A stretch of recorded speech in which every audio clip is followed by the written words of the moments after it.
केजरीवाल का कहना ये, और केजरीवाल प्रकरण रख हम आपके सामने इसलिए रहे कि आपको ये समझ में आए कि विधिशास्त्र सिर्फ अध्ययन की विषय वस्तु नहीं है, ये इनकॉर्पोरेट होता है। और अगर ये न हो तो आप स्थितियों में फर्क ये नहीं कर सकते,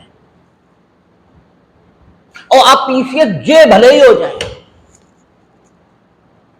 यानी आपराधिक न्याय प्रशासन की सबसे निचली सीढ़ी पर बैठे हुए आदमी, ये आप भले ही हो जाएं, लेकिन अगर जुरिस्प्रूडेंस का ज्ञान नहीं है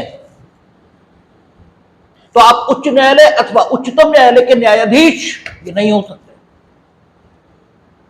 और अगर इस कॉलेजियम सिस्टम की बलिहारी कि आप बिना विधि शास्त्र को जाने हाई कोर्ट और सुप्रीम कोर्ट के जज हो भी गए तो आप जस्टिस बेग भले ही हो जाए, लेकिन जस्टिस भगवती कभी नहीं हो सकते। यानी एडीएम जबलपुर जैसे ब्लंडर्स ये आपकी कलम से भले ही निकले, जिनके बाद आपको स्वयं ये कहना पड़े कि at that time we have not made only mistake, we had committed the blunder, यही आपको कहना पड़ेगा। आप जस्टिस भगवती या जस्टिस कृष्णा अय्यर इनकी तरह कभी भी याद नहीं किए जाएंगे अगर आपको जुरिस्प्रूडेंस नहीं आता। देखें इस प्रकरण में हम सिर्फ जुरिस्प्रूडेंशियल अप्रोच से, ठीक है, उस डिसीजन की व्याख्या करेंगे जो उच्च न्यायालय ने दिया।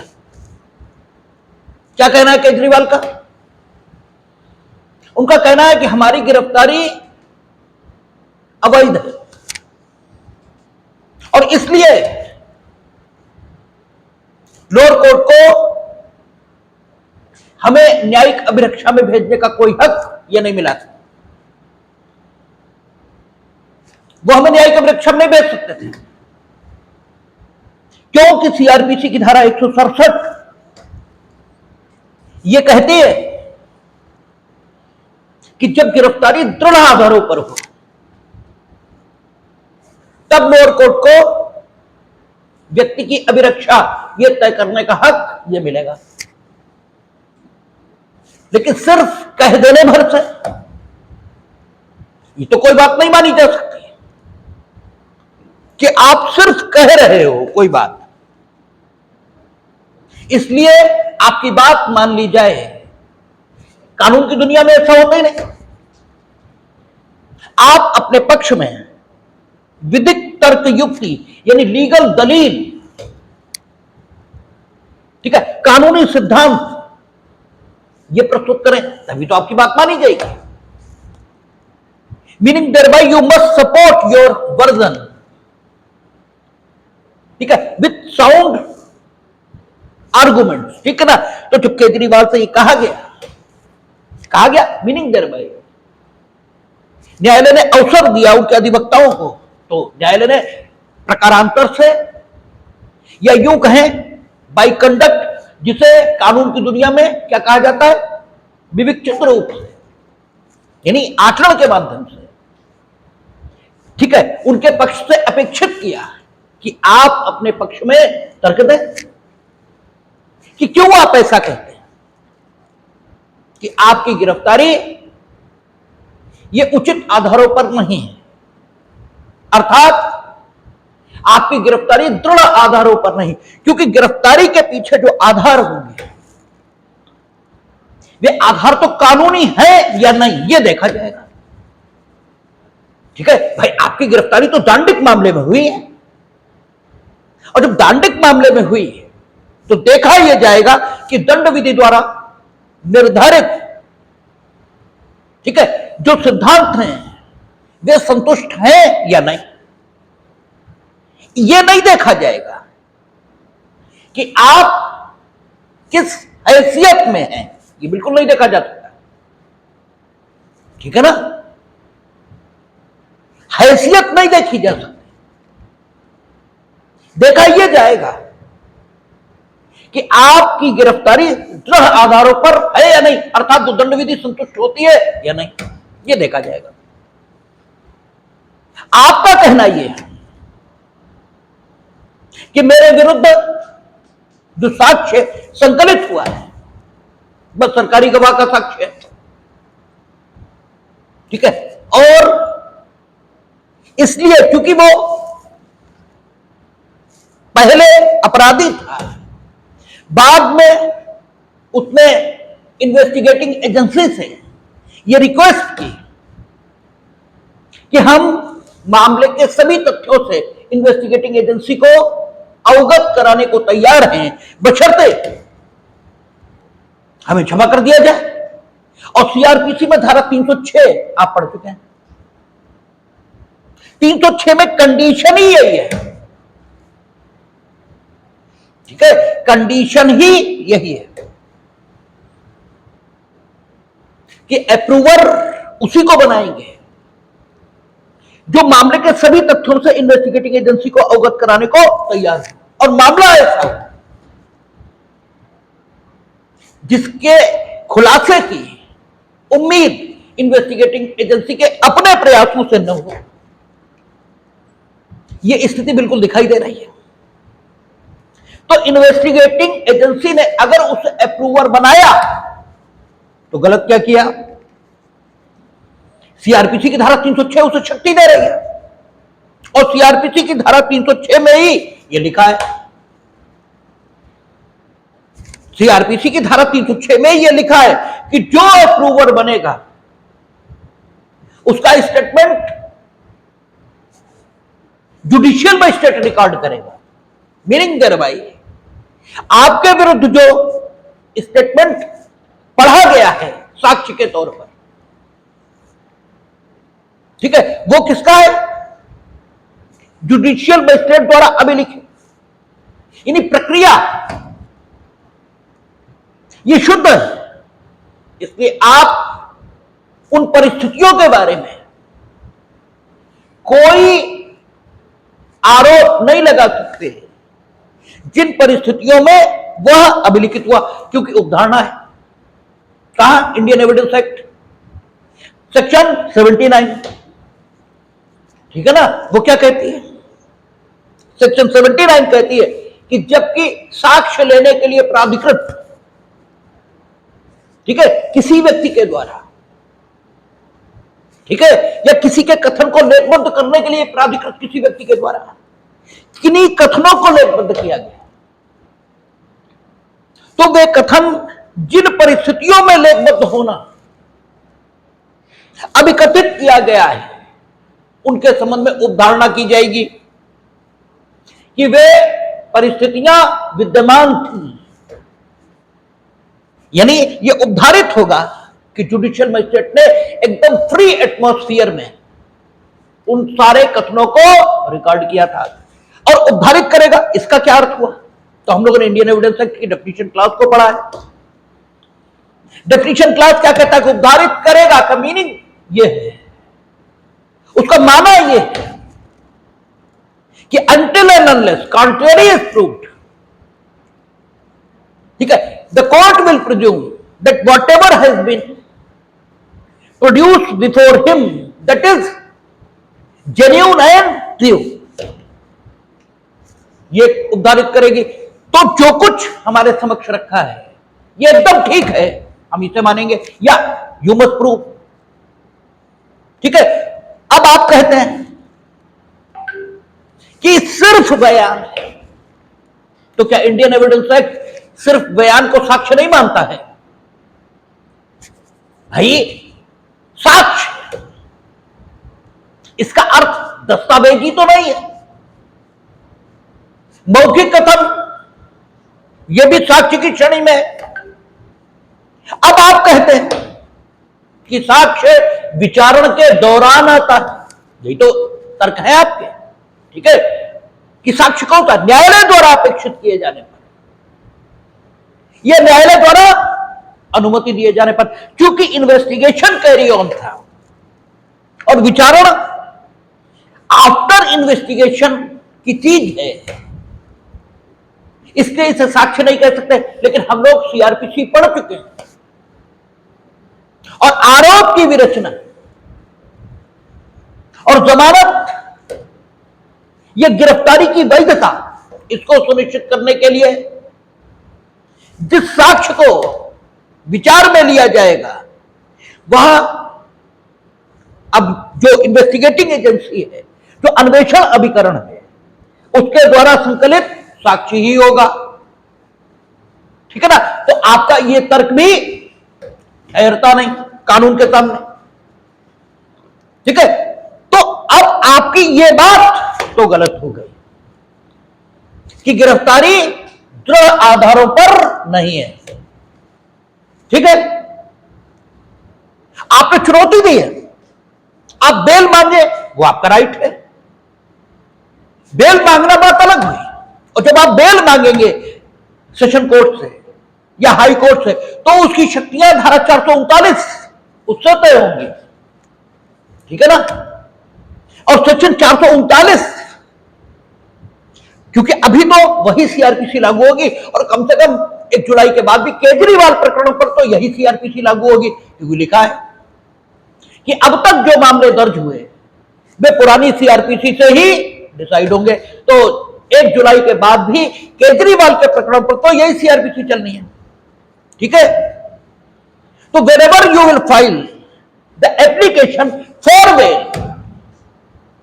Then that will be decided by the high court and session court on different footing. ठीक है, and at that time the session court और high court may grant the bail to you, ठीक है, विदाउट असाइनिंग एनी रीजन, क्योंकि 439 में bell देते समय उच्च न्यायालय या सेशन न्यायालय की शक्ति निर्बंधित है ही नहीं। वहां क्या लिखा है? उच्च न्यायालय या सेशन न्यायालय किसी भी मामले में बेल दे सकता है। जुडिशियल मजिस्ट्रेट की शक्ति निर्बंधित है। ठीक है, यद्यपि हमने पीएमएलए को नहीं पढ़ा है, जिसमें केजरीवाल की गिरफ्तारी है, उसमें हो सकता है उच्च न्यायालय या सेशन न्यायालय की शक्ति को निर्बंधित भी किया हो। ठीक है ना? यह भी संभव है, जैसे SC/ST एक्ट में लिखा है कि सीआरपीसी में कुछ भी होते हुए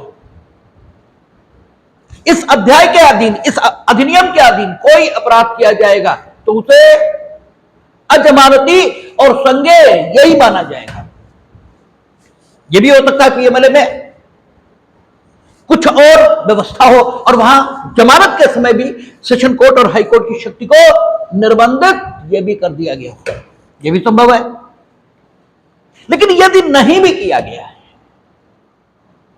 तो किया गया या नहीं किया गया, यह बिंदु इस समय विवाद का कम से कम नहीं है, क्योंकि इस समय तो आपने गिरफ्तारी की वैधता इसे चुनौती दी है। जमानत तो मांगी नहीं। ठीक है, जमानत मांगी होती, ठीक है, तो भले ही ईडी के अनेकों सबूत, ठीक है, ये रखे होते हमारे सामने, फिर भी हम ये लिखा सकते थे, मीनिंग देयर बाय उच्च न्यायालय और सेशन कोर्ट ये लिखा सकता था कि without going on the merit of the case we think that it is a fit case for bail. ठीक है, वहां बात अलग होती, क्योंकि स्वयं विधायिका हमें यह ताकत दे रही है। ठीक है ना? हम ये भी कर सकते थे, लेकिन we are not hearing the bail application. ठीक है ना? कर सकते थे, और कर सकते थे मीनिंग देयर बाय हाफिज क्लासिफिकेशन के मुताबिक क्या है? शक्ति। कर सकते थे, तो आप में क्या होगी? ठीक है, शक्ति का विधिक सहवर्ती, ठीक है, दायित्व, ठीक है, यह होता है। और ड्यूरल अपोजिट शक्ति का निर्योग्यता यह होता है। इसका मतलब हमें शक्ति है तो हम निर्योग्य नहीं है। आप यह नहीं कह सकते हमसे कि हम अपनी शक्ति का उपयोग न करने के लिए निर्योग्य है, अर्थात हमें अपनी शक्ति का उपयोग करना ही चाहिए, यह मांग नहीं कर सकते आप। ठीक है ना? ये मांग आप नहीं कर सकते। और आप जो बेल एप्लीकेशन फाइल करेंगे उसके माध्यम से आप किस अधिकार की मांग करेंगे? विशेषाधिकार की, जो आप जैसी परिस्थिति के व्यक्ति को कानून ने दिया है। यहां से एक और बात आ गई कि आपकी परिस्थिति आपके विधिक अधिकारों के अर्जन का आधार बनती है। और यह विषय भी आएगा जब हम विधिक व्यक्तित्व पर बात करेंगे। यानी परिस्थिति, स्टेटस जिसे अंग्रेजी में बोलते हैं, यह आपके विधिक अधिकारों के अर्जन का आधार बनता है। और यहां जो आपको अधिकार मिलेगा बेल एप्लीकेशन फाइल करने का, वो अधिकार में विशेषाधिकार की सूरत का होगा। ठीक है ना? विशेषाधिकार की सूरत का होगा। और जब विशेषाधिकार की सूरत का होगा, ठीक है, तो जो ड्यूरल अपोजिट होगा, कर्तव्य होगा, और ठीक है, विधिक सहवर्ती अधिकारहीनता होगी। ठीक है, सॉरी उल्टा हो गया। जब आप बेल मांगोगे, ठीक है, तो आप बेल मांगने की अपनी शक्ति का प्रयोग करोगे। बेल मांगने की अपनी शक्ति का प्रयोग करोगे। ठीक है, और उस समय कोर्ट उस विशेषाधिकार का प्रयोग करेगा। ठीक है ना? बेल देने का, जो उसे सीआरपीसी द्वारा दिया गया है। हमने भूलवश अधिकारों को उल्टा कर दिया। ठीक है ना? और जब हम में विशेषाधिकार होगा तो आप में अधिकारहीनता होगी, क्योंकि उसका विधिक सहवर्ती अधिकारहीनता है। तब भी बेल मांगने का की स्वतंत्रता होगी आपको, बेल मांगने की शक्ति होगी आपको, लेकिन बेल पाने का कोई हक नहीं होगा। क्यों? हम बेल देने का हमें विशेषाधिकार है। अब आप हाफील्ड के क्लासिफिकेशन की प्रासंगिकता को समझिए। यानी हाफील्ड का क्लासिफिकेशन है जिसके आधार पर बेलेबल और नॉन बेलेबल ऑफेंसेस की रचना हुई है। नॉन बेलेबल ऑफेंस में हम लोग क्या कहते हैं? मांगना तुम्हारा अधिकार है, पाना तुम्हारा अधिकार नहीं है। क्यों नहीं है? इसलिए क्योंकि जिसे देना है, देना या न देना, उसका विशेषाधिकार है। और जब विशेषाधिकार है उसका, देने वाले का, तो आप में क्या है? अधिकारहीनता। क्योंकि इस परिस्थिति को अन्य किसी शब्द से व्यक्त नहीं किया जा सकता, जिस वजह से सामंड और हाफील्ड ने इस परिस्थिति को अधिकारहीनता से व्यक्त किया। पढ़ा था आपने? ठीक है, आप कहते हैं अनिरुद्ध प्रसाद समझ में नहीं आते, आप कहते हैं जुरिस्प्रूडेंस समझ में नहीं आता। और अगर महीन बात समझ में नहीं आ रही तो दोष आपके मस्तिष्क का है। ठीक है, विषय का नहीं है। मोटी बात ये तो जानवर समझते हैं। ठीक है, आप कोई पेट यानी पालतू जानवर घर में रखते हैं, वो तो कहते बैठ जाओ, बैठ गया। ठीक है, आप कहते हैं ठीक है शू, ये जो कमांड है, ठीक है, वो आक्रमण करने के लिए हमें दिया गया है। ये जानवर समझता है, आपके शू कहते ही वो आक्रामक हो जाता है।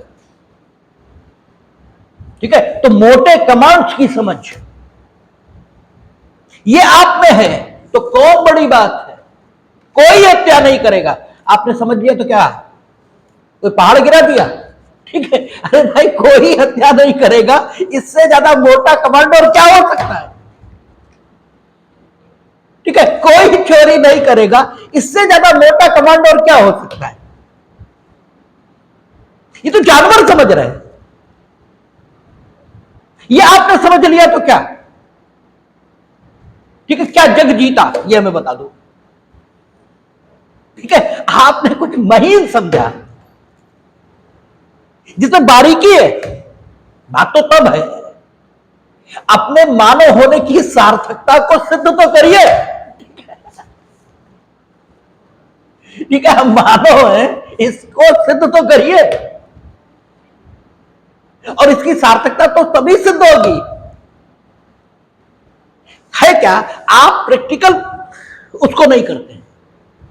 जो लीगल प्रॉब्लम्स उठ रही हैं उन पर जरा अप्लाई करिए ना चीजों को, आपको समझ में आएगा।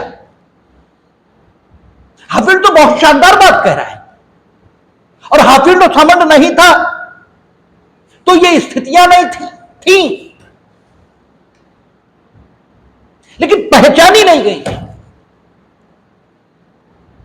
और एडमिनिस्ट्रेटिव लॉ का प्रिंसिपल क्या कहता है? न्याय होना नहीं चाहिए, न्याय दिखना चाहिए। और चूंकि ये परिस्थितियां पहचानी नहीं गई थी,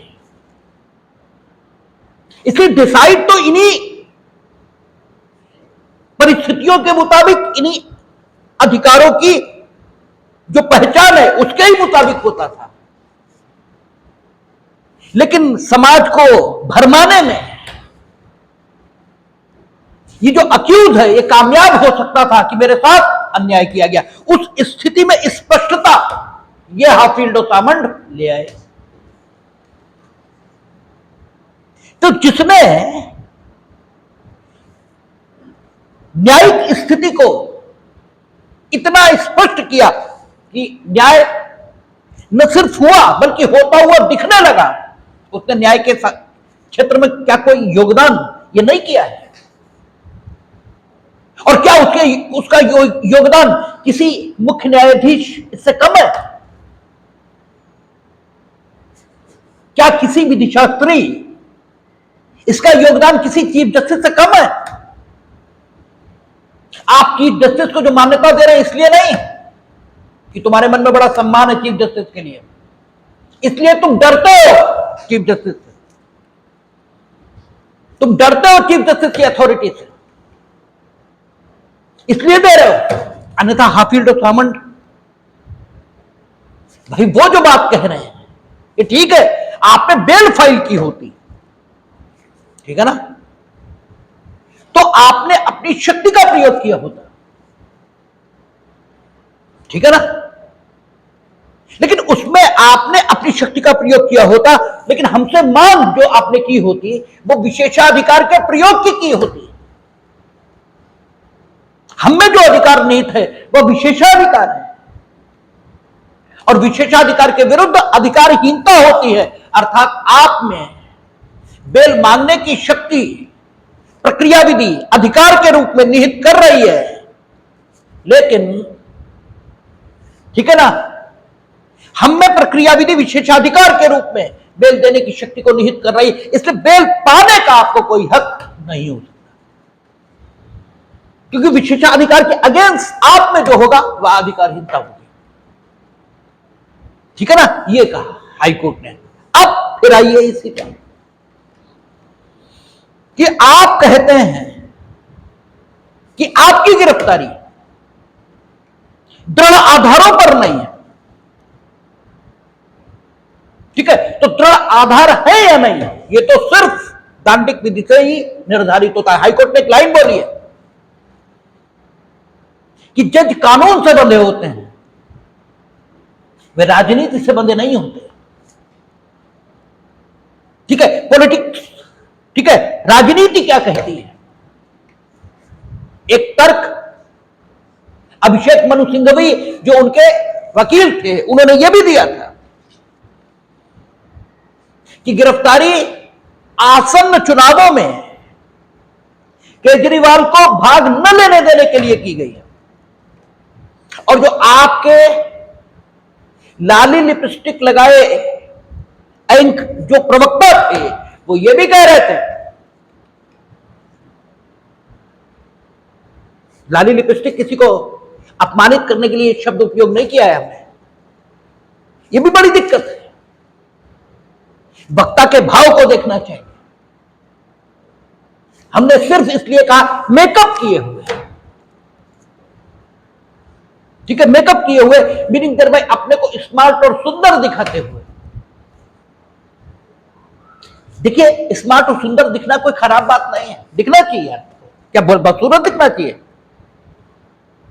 लेकिन ये मन में भाव पालना कि हमारे स्मार्ट और सुंदर दिखने से लोग मेरी बात मान लेंगे, ये गलत बात है। और इसी भाव पर हम चोट करना चाहते हैं, ठीक है ना, कि आप सिर्फ स्मार्ट और सुंदर दिखकर, ठीक है, कानूनी सिद्धांतों की अवहेलना नहीं कर सकते, ठीक है, और न जनता को भ्रम में डाल सकते हैं मीनिंग देर भाई, आपको हक नहीं है ऐसा करने का, कर तो आप रहे ही हैं। और जो आप नाहक करते हैं, ठीक है, जो आप नाहक करते हैं वह गलत होता है, क्योंकि जिसे करने के आप हकदार नहीं है वो आपको नहीं करना चाहिए, ठीक है ना, ये नैतिकता का तकाजा है, ये हम कहना चाहते हैं, ठीक है। तो आप अभिषेक मनु सिंघवी, उनके पक्ष के लोग ये दलील भी दे रहे थे कि चूंकि चुनाव है और केजरीवाल मुख्यमंत्री हैं, इसलिए उन्हें अप्रूवर के बयान पर गिरफ्तार नहीं करना चाहिए। तो ये तो वजह नहीं हो सकती, क्यों नहीं हो सकती? क्योंकि आप में, ठीक है, उन्मुक्ति के रूप में कोई अधिकार नहीं है, ठीक है, प्रक्रिया विधि, ठीक है, उन्मुक्ति के रूप में आप पे कोई अधिकार निहित नहीं करती कि आप कुछ भी करें किंतु आपको गिरफ्तार नहीं किया जाएगा। इस प्रकार का हक केवल राष्ट्रपति और राज्यपाल को नहीं मिला है, ठीक है ना। आपको हक है कि आपको दृढ़ आधारों के बिना गिरफ्तार नहीं किया जाएगा, ये आपका अधिकार जो है वो सामान्य श्रेणी का है कि आपको, यानी आपको संकुचित अर्थ में अधिकार प्राप्त है, वह अधिकार आपको प्राप्त है जो परंपरागत रूप में अधिकार पाया जाए, ठीक है। अधिकार की व्याख्या है, हाफिल्ड और सामंड ने ही यह स्थिति पहचानी है पहली बार, ठीक है ना। हाईकोर्ट ने कहा कि आपको नो डाउट अधिकार है, लेकिन कौन सा अधिकार है? आपको वो अधिकार है जो अधिकारों की संकुचित व्याख्या है, वो अधिकार है, ठीक है, कि आपको बिना दृढ़ आधारों के गिरफ्तार नहीं किया जाएगा। और गिरफ्तारी के पीछे दृढ़ आधार हैं, ये पहले ही बताया जा चुका, अप्रूवर का बयान है, अन्य बयान है आपके खिलाफ, एविडेंसेस मिले हैं, ठीक है, आपने इलेक्ट्रॉनिक गैजेट से उनको फॉर्मेट किया है, और अगर आप कोई विशिष्ट परिस्थिति अस्तित्व में ला रहे हैं, ठीक है, तो वह सबूत गढ़ने का अपराध ये भी है, क्यों ना रहे वो विशिष्ट स्थिति, ठीक है ना। आपका यह कृत्य रोशनी डालता है कि उसमें आपके विरुद्ध साक्ष्य था, अन्यथा आप क्यों फॉर्मेट कर रहे थे। इन सारी सामग्रियों से यह तय हो जाता है कि आपकी गिरफ्तारी दृढ़ आधारों पर नहीं है, यह तो बात गलत हो गई। इस सीमा तक, जिस सीमा तक कानूनी सिद्धांत गिरफ्तारी के दृढ़ आधारों पर होने की अपेक्षा करते हैं, क्योंकि कानूनी सिद्धांत ये कहते हैं कि आपकी गिरफ्तारी दृढ़ आधारों पर है या नहीं, यह हम सिर्फ आपराधिक विधि के कानूनों के, आपराधिक विधि के उपबंधों के आधार पर तय करेंगे, और उस आधार पर आपकी गिरफ्तारी दृढ़ आधारों पर है। आपके गिरफ्तारी दृढ़ आधारों पर न होने के, ठीक है, जो शेष आर्गुमेंट है, वो आर्गुमेंट कौन से? वो आर्गुमेंट वो है कि चुनाव चल रहा है, ये दिल्ली के मुख्यमंत्री हैं, ठीक है ना, ये आम आदमी पार्टी के राष्ट्रीय अध्यक्ष हैं, तो उस नाते कोई उन्मुक्ति इस रूप में कोई अधिकार आपको मिला नहीं कानून से, और न्यायाधीश कानून से बंधे हैं। न्यायाधीश इससे नहीं बंधे हैं कि आप कौन है या आपका समाज जीवन में या देश के राजनीतिक जीवन में आपका क्या उपयोग हो सकता है। न्यायाधीश को इससे ताल्लुक नहीं है, ठीक है। अदालतों को इससे कोई ताल्लुक नहीं। आप कौन है, हु आर यू, कुछ भी हो आप। तो आपके जो तर्क, उनका यह भाग कि वो दिल्ली के मुख्यमंत्री हैं,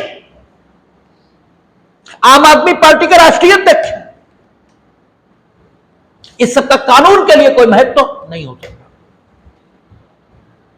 ठीक है। क्योंकि कानून आपको उन्मुक्ति के रूप में कोई अधिकार दे ही नहीं रहा है, और उन्मुक्ति के रूप में भी अधिकार होता है, शक्ति के रूप में भी अधिकार होता है, विशेषाधिकार के स्वरूप का अधिकार होता है। यह किसने पहचाना? सामान्य ने, हाफिल्ड ने। और जो उन्मुक्ति के रूप में आप में कोई अधिकार है नहीं, तो आप ईडी को दायित्व के अधीन नहीं कर सकते कि वो आपको गिरफ्तार न करे। आप ये कह रहे हैं ना, ईडी को इस समय नहीं करना चाहिए, ठीक है। उन्मुक्ति, ठीक है, इसका ज्यूरल अपोजिट, ठीक है, ये तो दायित्व है, लेकिन सहवर्ती निर्योग्यता है, ठीक है ना। तो आप ये क्लेम नहीं कर सकते कि ईडी निर्योग्य थी हमें गिरफ्तार करने से। ईडी निर्योग्य होती यदि आप में उन्मुक्ति की श्रेणी का अधिकार होता, ठीक है ना। आप में जो अधिकार था वो पहली श्रेणी, हाफिल्ड और सामंत के क्लासिफिकेशन की जो पहली श्रेणी है, यानी अधिकार संकुचित अर्थ में, उस रूप में आप में मौजूद था, ठीक है ना। और जब उस रूप में मौजूद था तो निर्योग्यता ईडी में थी, ये तो नहीं कहा जा सकता। That is why your arrest has been made by the enforcement directorate, ठीक है, on the basis of sound legal principle, and your arrest is wholly legal, यह कहा है उच्च न्यायालय ने। और उसकी व्याख्या आप देखें, सामंत और हाफिल्ड के क्लासिफिकेशन को कैसा स्पष्ट करती है और कैसे दिखाती है कि ज्यूरिस्प्रूडेंस का अपना ही उपयोग है विधिक समस्याओं के समाधान में। और अन्यथा अगर आपको ज्यूरिस्प्रूडेंस का ज्ञान नहीं है तो आपको ये बातें आम समाज की तरह ठीक लग सकती हैं। और मजेदार यह होता है, आपके विधिक शिक्षा की दुर्दशा तो देखिए कि आपको बहुत से वकील ये कहते मिलेंगे कि साहब जो है फलाने के खाते फ्रीज कर दिए। फलाने के खाते फ्रीज करने की उस दशा में, ठीक है, स्थिति या हक या शक्ति ये संबंधित अथॉरिटी में थी या नहीं, जो लीगल पर्सनालिटी है उसके लिए विषय सिर्फ इतना ही होना चाहिए, ठीक है। कोई कांग्रेस का राष्ट्रीय अध्यक्ष है, कोई बीजेपी का राष्ट्रीय अध्यक्ष है, या कोई आम आदमी पार्टी का राष्ट्रीय अध्यक्ष है, इसके नाते किसी को कुछ नहीं दिया जा सकता, ठीक है। जो कुछ होगा, यही कहा है एक लाइन में हाईकोर्ट ने, कल यही तो कहा है कि न्यायाधीश कानून से बने हैं, राजनीति से नहीं। हमारे लिए लीगल प्रिंसिपल्स का महत्व। चुनाव चल रहे हैं, इसमें क्या है? आप नहीं सोच पा रहे थे कि हमें फ्रॉड नहीं करना चाहिए? भाई आपका विरोधी है, वो तो आप पर उस समय हमला करेगा ही, जिस समय आप सबसे कमजोर स्थिति में हो। आपने ऐसा मौका क्यों दिया? आपने काहे दिया ऐसा मौका? वही बात कि बोले इनके छोटे छोटे बच्चे हैं, इनके कत्ल से इन्हें छोड़ दिया जाए। अरे when they have come to know कि मेरे छोटे छोटे बच्चे हैं, कब पता लगा था आपको? अपराध करने से पहले या अपराध करने के बाद? जब अपराध करने से पहले आपको पता था कि हमारे छोटे छोटे बच्चे हैं, तो you must maintain A distance. आपको अविधिक कामों से दूरी रखनी चाहिए थी, क्योंकि उसके रिजल्ट तो कभी भी आ सकते हैं। अब आप कहें कि साहब जो है हमारी लड़की की शादी होनी है, या ऐसा होना या वैसा होना, इसलिए हमें रिलैक्स कर दिया जाए। क्यों कर दिया जाए भाई? आपको यह व्यवस्था रखनी चाहिए थी कि हम इस प्रकार की कोई बात न करें जिससे मेरे राजनीतिक विरोधी को ठीक उस समय हमें गिरफ्तार करने का कानूनी हक मिल जाए, जिस समय हमें अपने स्वतंत्रता की सर्वाधिक आवश्यकता हो। यह सुनिश्चित करना किसकी जिम्मेदारी थी? आम आदमी पार्टी की या भारतीय जनता पार्टी की? अगर ऐसे भी बात करें तो इसे सुनिश्चित करना किसकी जिम्मेदारी थी, ये तो बताओ, कि आपको उस समय गिरफ्तार न किया जा सके जिस समय आपको अपनी स्वतंत्रता की सर्वाधिक जरूरत है। ये सुनिश्चित करना तो स्वयं आपकी जिम्मेदारी थी, और अगर आपने इस जिम्मेदारी का निर्वहन नहीं किया तो शेष दुनिया उसके लिए जिम्मेदार कैसे हो सकती है? तो आप ही हैं। और आपको मालूम होना चाहिए था जो आपके राजनीतिक विरोधी वो यही करेंगे। अब आप कहें कि हमने घोटाला किया ही नहीं, तो भाई ये तो हर चोर विचारण के प्रारंभ पर कहता है, तो फिर तो हम सारे चोरों को बिना कुछ सोचे समझे जमानत दे दिया करें। ये तो हर व्यक्ति कहता है, और हर व्यक्ति की बात गलत हो ऐसा भी नहीं होता, लेकिन हर व्यक्ति की बात सही हो ऐसा भी नहीं होता। इसीलिए नॉन बेलेबल ऑफेंस की सूरत में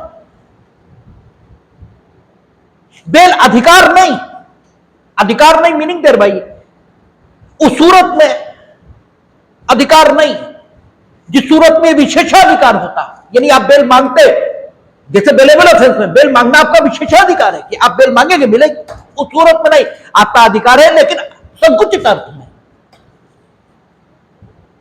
कि आप संतुष्ट करेंगे तो मिलेगी।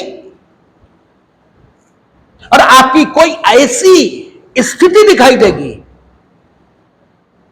जिसके कारण से without going on the merit of the case, यह सम्यक परिस्थिति नहीं हो सकती इस शक्ति के उपयोग की कि हम ये कहेंगे कि without going on the merit of the case we are going to ground the bail, कि देश में चुनाव चल रहा है, तुम्हें चुनाव लड़ना है। यह सम्यक परिस्थिति नहीं है।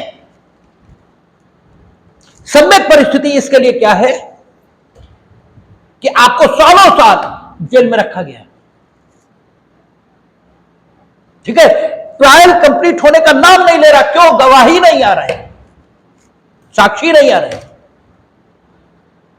और दिखाई यह दे रहा है कि अभियोजन जानबूझकर साक्षी उपस्थित नहीं कर रहा है।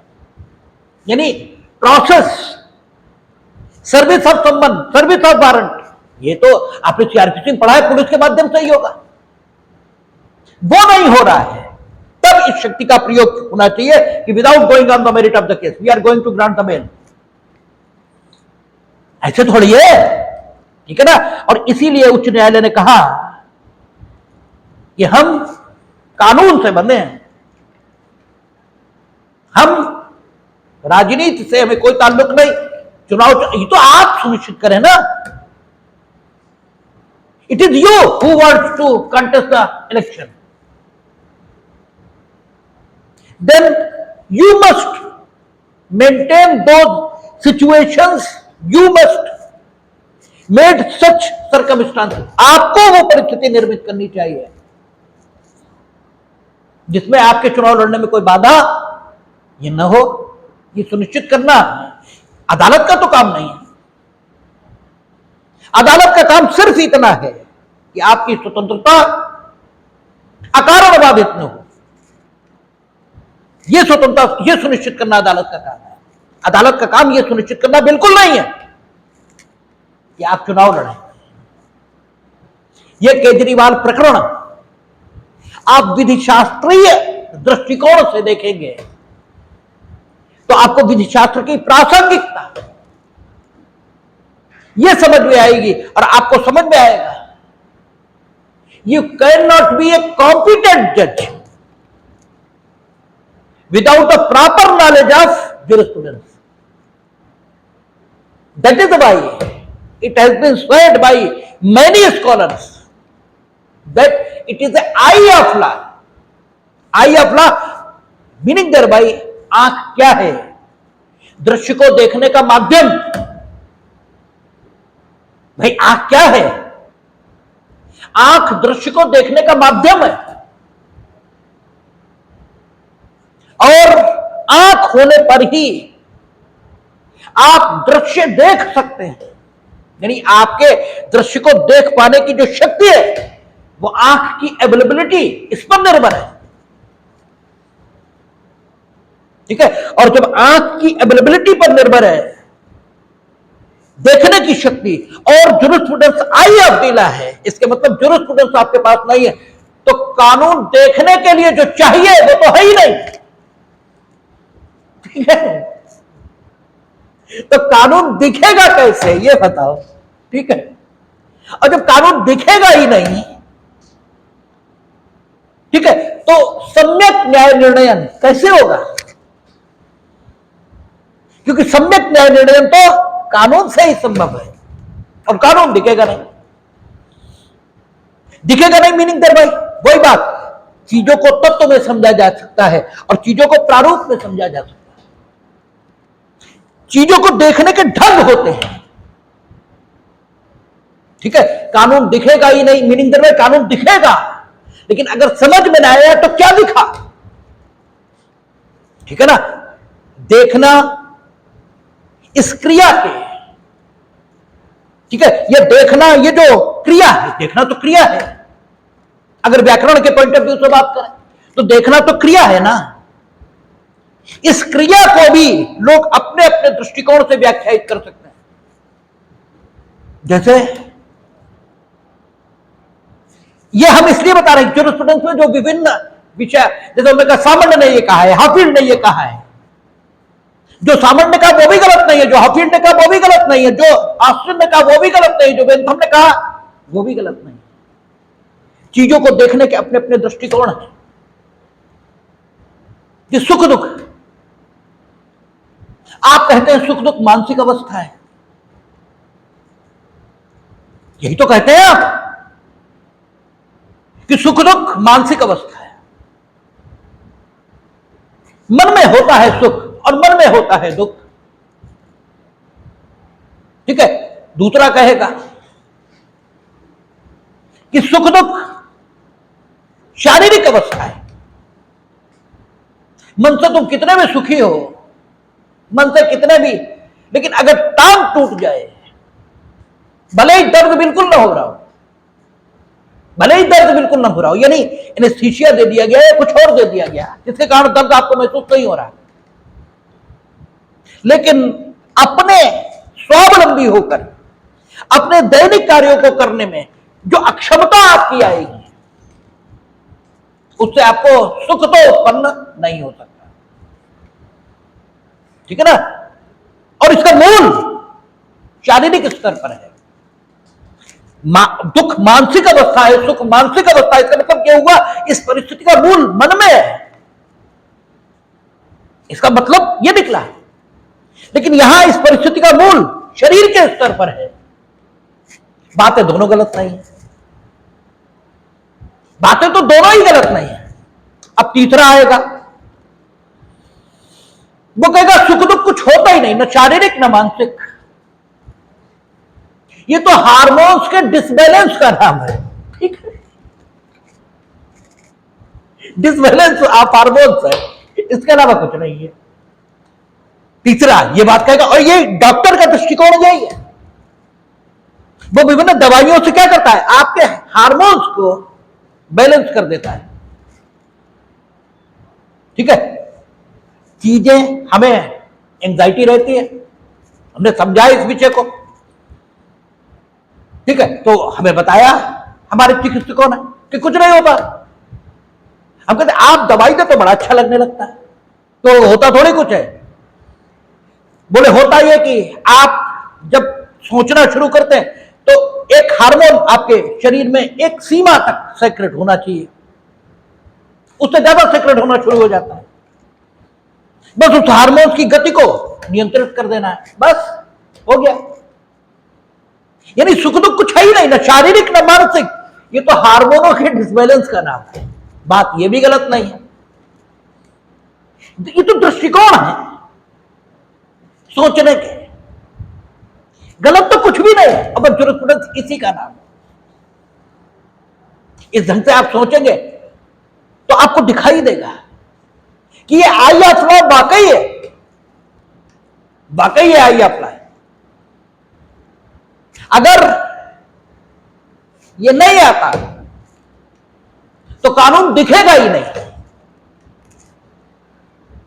ठीक है, दिखेगा ही नहीं, मीनिंग देयर बाय दिखेगा लेकिन नहीं दिखेगा।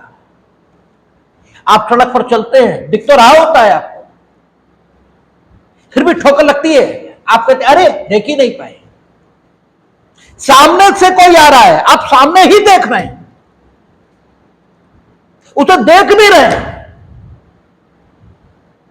लेकिन सोचो वे डूबे हुए हैं, तो देखते हुए नहीं देख रहे, यानी देखते हुए भी न देखना संभव है। तो ऐसे ही अगर जुरिस्प्रूडेंस नहीं आता तो कानून देखते हुए भी नहीं देखेंगे। कानून देखते हुए देखा जा सके, ठीक है, कानून देखते हुए देखा भी जा सके, यह कहना ज्यादा ठीक होगा। इसके लिए जरूरी है you must have the proper knowledge of jurisprudence. और ये केजरीवाल का डिसीजन हमने भी सिर्फ उतना ही सुना जितना आपने सुना, क्योंकि हियर भी इतनी फुर्सत नहीं है, फुर्सत नहीं मीनिंग देयर बाय फुर्सत तो बहुत है, लेकिन केजरीवाल जैसे लोगों के लिए, ठीक है, उनकी उसकी शक्ल ही से बहुत नफरत, और संभवतः उसकी गिरफ्तारी पर इतना सोच हम इसीलिए पाए क्योंकि, ठीक है, ये इतना धूर्त और बेईमान आदमी है जिसका कोई हिसाब ही नहीं। जिस दिन पहली बार, अब तो इसे सब गालियां दे रहे हैं, बहुत समाज गालियां दे रहा है, हम तो इसे उस दिन गालियां दे रहे थे जिस दिन ये बड़ी शुचिता की बातें कर रहा था, क्योंकि वो आदमी धूर्त है जो छोटी गलती और बड़ी गलती को एक फुटिंग पर ले आए। इससे आप हमेशा बड़ी गलती करने वाले को मौका दे रहे हो। ये टैक्स चोरी और रक्षा सौदों में दलाली दोनों को एक समान स्तर पर रखकर बात कर रहा था। टैक्स चोर इससे कुछ नहीं होता, सेक्शन 95 भी कहती है आईपीसी भी कि तुच्छ बातों पर विधि ध्यान नहीं देती, तुच्छ बातों पर विधि ध्यान नहीं देती, यानी उन बातों पर जो प्रारूप में तो अपराध हैं लेकिन जो तत्व है उसमें अपराध नहीं, क्योंकि अपराध तत्व में समाज विरोधी कृत्य है, तत्व में समाज विरोधी कृत्य है। अगर किसी ने भूख से विवश होकर रोटी चुरा भी ली तो ये तत्व में तो अपराध हो सकता है, लेकिन प्रारूप में ये दया करने लायक बात है,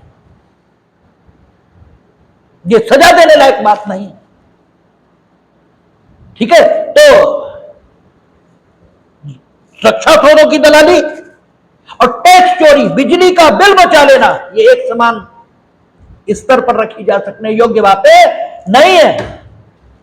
और ये बेईमान आदमी उन दिनों, जब आप लोग तो शायद पता नहीं उस समय इतने जागरूक थे या नहीं, ये बेईमान आदमी जब पढ़ा करता था लिस्ट तो उसमें उन लोगों के भी नाम लेता था जिन पर सिर्फ टैक्स चोरी के आरोप, इसलिए हमें पहले दिन से पता था ये धूर्त है और अभी तक इसे बेईमानी करने का अवसर सिर्फ नहीं मिला। इसलिए हो सकता है ये पैसों के दृष्टिकोण से ईमानदार हो, क्योंकि ईमानदारी सिर्फ पैसों के दृष्टिकोण से नहीं होती। ईमानदारी चरित्र के स्तर पर भी है, और चरित्र सिर्फ यौन शुचिता इसका नाम नहीं है, ये बहुत बड़ी बात है।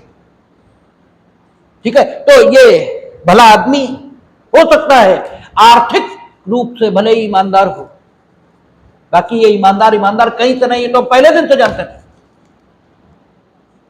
और इसीलिए संभवतः इसकी गिरफ्तारी के विषय को हम इतने विस्तार से समझ नहीं पाए। ठीक है,